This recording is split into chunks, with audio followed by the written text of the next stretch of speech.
But you know what's interesting here is when we look at this, Dr. Cohen, for the mental anguish aspect, and the mental anguish aspect consisted for the defamation claim, you know, it was mostly for the defamation claim.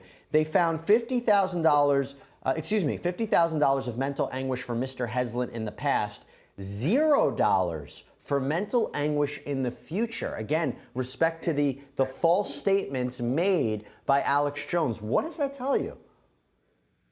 Yeah, I mean, I think it's a somewhat confusing, contradictory decision, but I think that, you know, to me, one of the highlights of this verdict is that they're giving this big payout without really the plaintiffs having to come out and present a lot of evidence, mental health evidence. You know, there was no forensic psychiatric testimony. There wasn't testimony about you know, needing years of therapy, and so the jury, it seems like, really accepted that.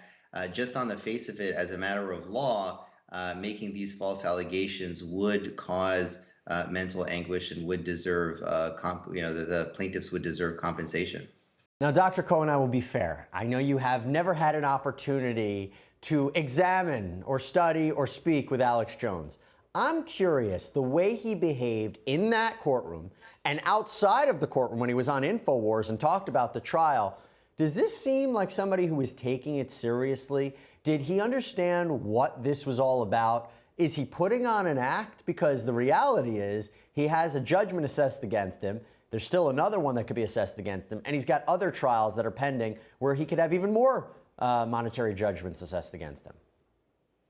Well, I think that whenever you have a situation where you can bring glaring contradictions in defendant's behavior from outside the courtroom as compared to inside the courtroom in front of the jury, it's going to have a pretty devastating impact on that individual's credibility. And so I think this was a really effective technique on plaintiff's part to basically put it right, you know, dead center in front of the jury. You know, what do you make of this? Here's this person appearing docile, acquiescent, respectful of the court, and as soon as he steps out of the court, there appears to be a very drastically different behavior. So I would imagine that may have factored into the verdict that we saw.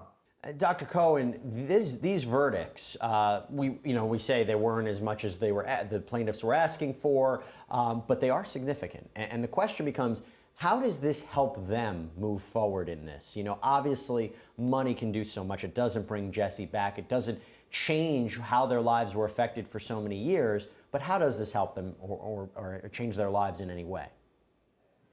Well, you know, there's a lot of evidence gathered over many years that there's this concept closure, and when a plaintiff receives a favorable verdict, when the court or the jury seems to have heard their version of events and to sympathize with them, you know, whether it's $1, but being told that you were right, or $4 million or $100 million, it does help really give peace of mind and a sense of closure to the victim. So I think the psychological value, you know, we're saying $4 million is a lot of money, and I think the jury did think they were giving a significant verdict. But you know, even if in the big scheme of things it's not as much as we see in some other verdicts, I think that it is invaluable in terms of its worth to the plaintiffs.